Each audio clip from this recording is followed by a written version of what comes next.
Réputation numérique, c'est tout ce qu'on dit de vous sur le web. Donc à partir du moment où vous êtes répertorié par un grand moteur de recherche, je pense à Google notamment, eh bien on peut donner un avis sur vous. Et quand vous vous apercevez qu'on a donné un avis négatif sur vous, ça vous ronge le foie. En tout cas, les médecins se comportent ainsi.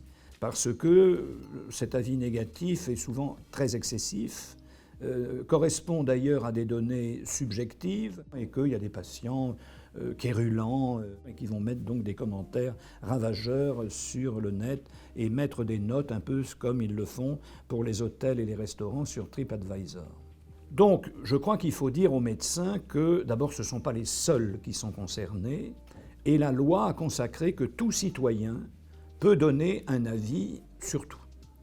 Sauf, bien évidemment, si cet avis est malveillant, si cet avis est injurieux, si cet avis est diffamatoire. Quand un médecin a un avis négatif, plus ou moins négatif, sur son site, la première chose, c'est qu'il peut répondre.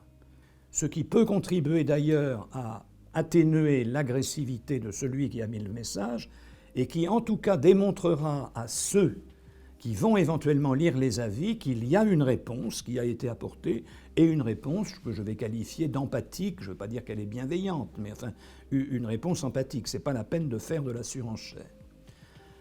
Un certain nombre de compagnies d'assurance se sont également engagées, mais c'est une compagnie d'assurance, il faut donc que la compagnie assure, à accompagner le médecin dans des démarches de nature juridique, éventuellement, sur la réputation numérique.